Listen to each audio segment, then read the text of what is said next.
Doctor B R. Ambedkar की आज 128वीं जयंती है। प्रधानमंत्री नरेंद्र मोदी से लेकर बसपा सुप्रीमो मायावती और कांग्रेस अध्यक्ष राहुल गांधी तक सभी बड़े नेताओं ने अंबेडकर को श्रद्धांजलि दी है। भारत के संविधान निर्माता बाबा साहब अंबेडकर ने आजादी के बाद भारत का पहला लोकसभा चुनाव लड़ा था। ये 70 साल पुरानी सन 1952 की बात है। इस चुनाव में अंबेडकर को पराजय का सामना करना पड़ा था। अंबेडकर ने महाराष्ट्र की उत्तर मुंबई सीट से चुनाव लड़ा था और हार गए। बी.आर. अंबेडकर जवाहरलाल नेहरू के प्रधानमंत्रित्व में बनी देश की पहली अंतरिम सरकार में कानून मंत्री थे। कांग्रेस से मतभेद के चलते 27 सितंबर 1951 को उन्होंने नेहरू मंत्रिमंडल से इस्तीफा दे दिया। अंबेडकर नेहरू सरकार के अनुसूचित जातियों की उपेक्षा से नाराज थे। इसके बाद अंबेडकर शेड्यूल कास्ट फेडरेशन को खड़ा करने में जुट गए। 1 साल बाद देश में पहला आम चुनाव हुआ और अंबेडकर ने भी इसमें हिस्सा लिया। उनकी पार्टी ने चुनाव में 35 प्रत्याशी खड़े किए, लेकिन जीत सिर्फ 2 को ही मिल सकी।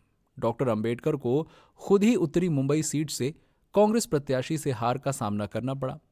कांग्रेस ने अंबेडकर को हराने के लिए इस सीट से एन.एस. काजोलकर को टिकट दिया था। काजोलकर अंबेडकर के पूर्व सहयोगी रहे थे। चुनाव में अंबेडकर को 1,23,576 वोट मिले और काजोलकर को 1,37,950 वोट मिले।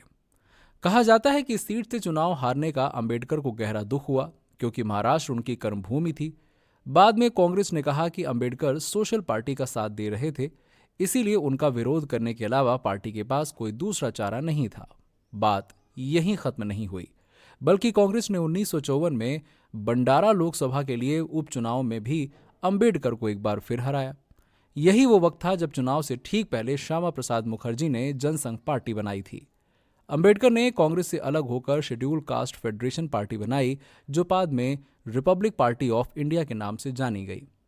इतना ही नहीं, कांग्रेस के ही दूसरी नेता जेपी कृपलानी ने अपनी पार्टी किसान मजदूर प्रजा पार्टी की स्थापना की। चुनाव में कांग्रेस जीती और जवाहरलाल नेहरू भारत के पहले निर्वाचित प्रधानमंत्री बने।